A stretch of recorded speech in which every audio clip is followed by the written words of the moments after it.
Bonjour. Python est le langage de programmation le plus populaire en 2020. Il est utilisé dans la création de sites web, dans la data science, dans l'intelligence artificielle, dans le DevOps et plus encore. Dans cette série de vidéos, nous allons apprendre les bases de Python. Alors, deux petites choses avant de commencer. Généralement, dans ce genre de tutoriel, on installe d'abord l'environnement de développement avant de coder, mais cela prend trop de temps à mon goût et j'aimerais que ceux qui regardent cette vidéo commencent à écrire du code Python dès la première minute. C'est pour cela que nous allons utiliser Colab. C'est quoi Colab? Colab, c'est juste un environnement d'exécution de Jupyter Notebook. On verra ce que c'est plus tard. Donc, pour le trouver, il suffit d'aller sur Google, taper Colab. Le premier lien que vous allez trouver, vous cliquez dessus. Vous cliquez sur Nouveau Notebook ici. Et là, vous aurez un notebook qui est créé. On verra bien sûr c'est quoi les notebooks plus tard. Mais c'est un environnement qui vous permet d'écrire du code Python très rapidement sans avoir à installer quoi que ce soit. Deuxième chose, nous aurons une approche par projet ou plutôt par problème dans cette série de vidéos. C'est-à-dire que à chaque vidéo, nous allons résoudre un problème avec Python tout en introduisant les nouvelles notions que vous devez savoir. Et ainsi, à la fin de chaque vidéo, vous aurez l'impression de connaître l'importance que vous avez appris et dans quel contexte vous pouvez l'appliquer. Mais avant de pouvoir résoudre des problèmes avec Python, il faut savoir les types de données, les types de variables que nous avons en Python. Mais c'est quoi une variable en Python? C'est quoi une variable en général? Une variable, c'est simplement une adresse mémoire dans votre ordinateur dans laquelle vous stockez une information. Alors, un exemple, si je fais A égale 2, là c'est comme si j'ai stocké en fait la valeur 2 dans une case de mon ordinateur que j'ai appelée A. Alors, il y a des conventions de nommage des variables en Python.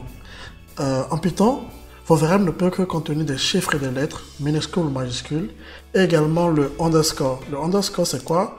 C'est juste le tiret du 8, le tiret du bas. Voilà, celui-là. Donc en fait, le nom d'une variable, par exemple, c'est l'âge de Toto. Donc si je veux stocker l'âge de Toto, qui est égal à 15, voilà, je peux avoir ce nom comme nom de variable. Par contre, une variable ne peut pas commencer par un nombre ou par un chiffre. C'est-à-dire, si là je fais code, j'ai deux bonbons, je sais pas quoi, quelque chose égal à 0. Et que je l'exécute en faisant soit ceci ou en faisant CTRL entrée, j'aurai une erreur. Voyons maintenant les types de données ou les types de variables en Python. Commençons premier type qui est simplement le int ou integer. C'est simplement les nombres entiers. C'est-à-dire si on a une variable a qui est égale à 0, ou plutôt 15 par exemple, si vous faites type de a, on a quoi? On a int, c'est un integer. Le deuxième type de variable en fait c'est des floats, Les floats, c'est simplement les nombres avec une virgule. Par exemple, si j'ai b égale à 2,2 points, en Python, les virgules c'est les points, 2,58, et que je fais type de b, j'obtiens float. Alors, le troisième type de variable, c'est les strings, c'est les chaînes de caractères simplement, qu'on appelle en Python strings. Si j'ai par exemple ville égale, je veux stocker le nom d'une ville. Par exemple, je stocke le nom de la ville de Paris. Voilà. Vous aurez remarqué que c'est entre deux guillemets que j'ai écrit le nom de la ville de Paris. Si je fais type ville, j'aurai un str, c'est un string. Alors, une chose à savoir, c'est qu'en Python, dans d'autres langages, il faut préciser le type d'une variable d'abord avant de la déclarer, comme ce que j'ai fait là. Mais en Python peut l'inférer directement, il sait de quel type il s'agit. Si vous mettez des guillemets comme cela, il sait que c'est une chaîne de caractères.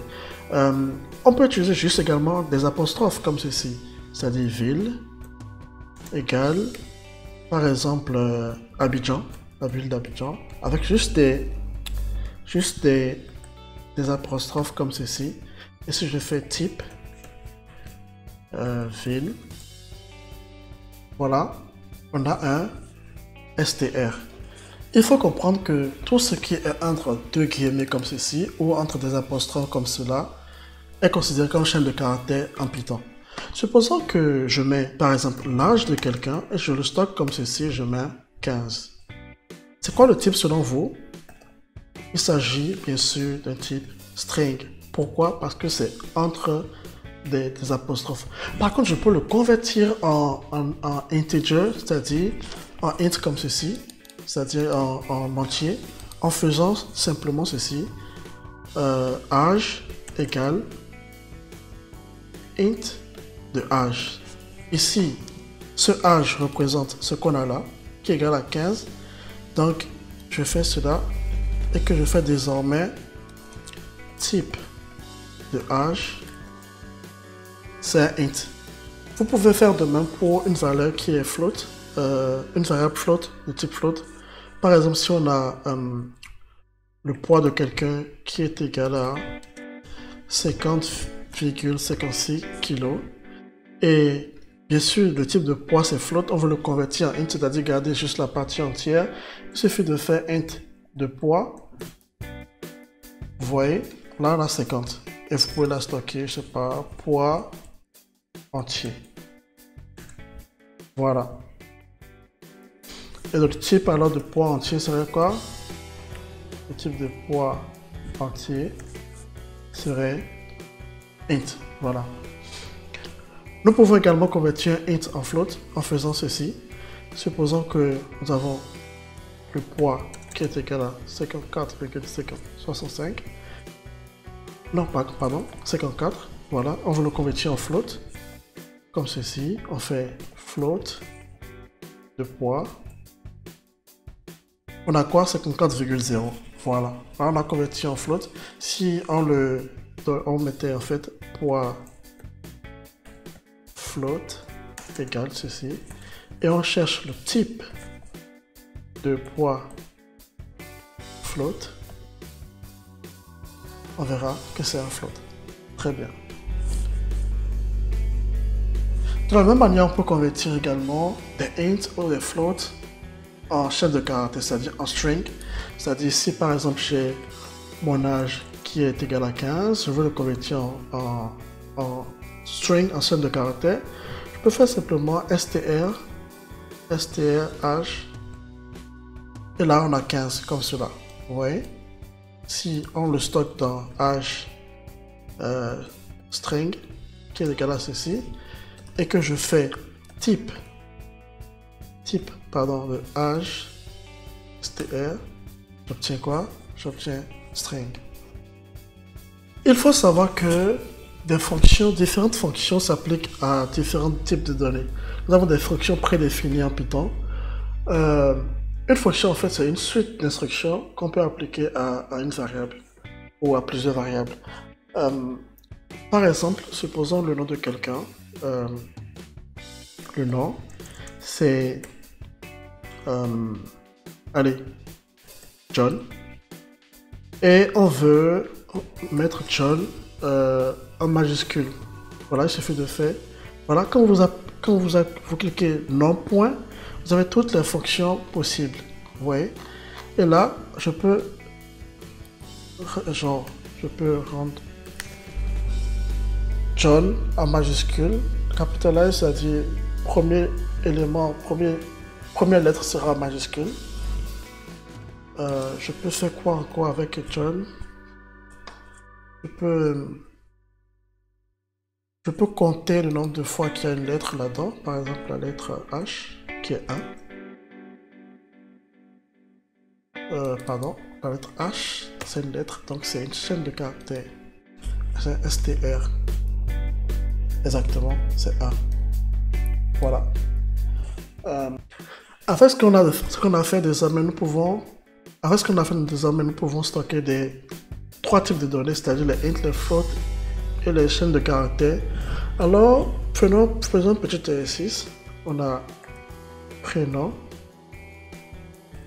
égale, supposons John, nom égale Do, âge égale 15, integer, poids égale 65,245. Voilà, on a tous les trois types de données là. Ce qu'on peut faire, c'est qu'on peut afficher le tout ensemble dans une phrase, dans une chaîne de caractères, comme ceci avec la fonction print. On fait ça, on fait avec un f-string comme cela. On va voir ce que ça veut dire. Un f, vous mettez là, vous faites je suis prénom.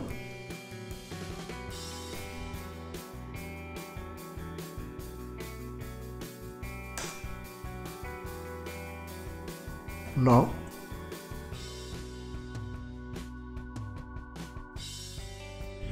Point. J'ai âge 1 et je pèse kilo. Point. Voilà, je suis John Doe, j'ai 15 ans et je pèse 65,245 kg. Ceci c'est un f-string, on appelle les f-strings. Le f qu'on a mis devant nous permet de faire cela, de mettre les variables à l'intérieur comme ça des chaînes de caractères et de les afficher. Vous aurez dû remarquer qu'on a utilisé un apostrophe à l'intérieur des guillemets. C'est possible en Python. Supposons que si on avait plutôt mis des apostrophes comme ceci au départ, on aurait eu un problème parce que là, du coup, il y a un apostrophe qui est là, un qui est au milieu, donc il y a un problème. C'est comme si ça s'arrêtait là. Donc là, on aura une erreur. Voilà. Donc ici, si on utilise à l'intérieur des guillemets comme cela, on n'aura pas de problème parce que tout est correct là. Mais bon, dans notre cas, ce n'est pas ce qu'on veut faire. Donc on va gentiment corriger. Tac. Un dernier exercice pour cette vidéo. Au lieu d'écrire le nom directement là, nous allons écrire un petit programme qui demande aux utilisateurs leur prénom, leur nom, leur âge, le poids et qui l'affiche comme cela. Donc pour ce faire, on utilise la fonction input comme ceci. Prénom égale input et on met ce qu'on veut afficher là. Votre prénom, le point. Et si je copie ceci, là, je fais non, voilà.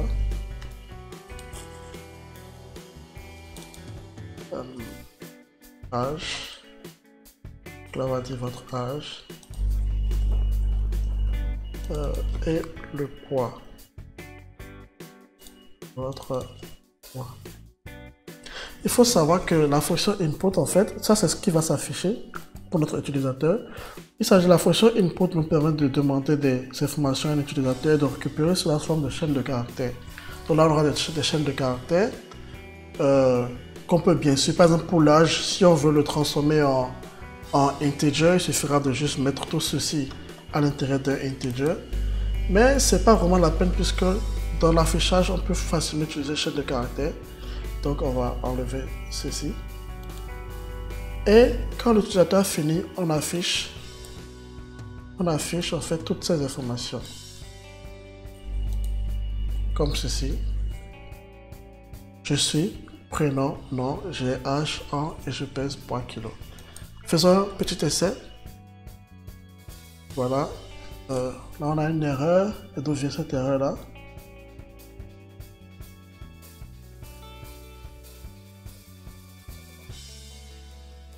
Là.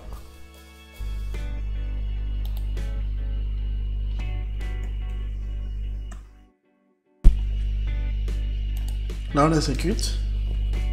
Voilà, votre prénom. Bon, je suis fan de Messi, donc je fais Messi. Nom. Lionel. Je me suis probablement trompé, c'est plutôt le contraire, mais bon. Âge, 32 ans. Et poids, allez, mettons un truc 75,56, voilà, un truc comme ça. Voilà, je suis Messi Lionel, j'ai 32 ans, je pèse 115,256 kg. On peut le réexécuter. Votre prénom, Alex, Bob, non Bob. Votre âge, 78. Mon poids, 45,258. Entrée. Voilà, je suis Alex Bob, j'ai 70 ans, je pèse 45,268 kg. Voilà, c'est la fin de cette vidéo. Dans la prochaine vidéo, nous allons voir d'autres types de données qui nous permettent de stocker plus d'informations. Et à la prochaine.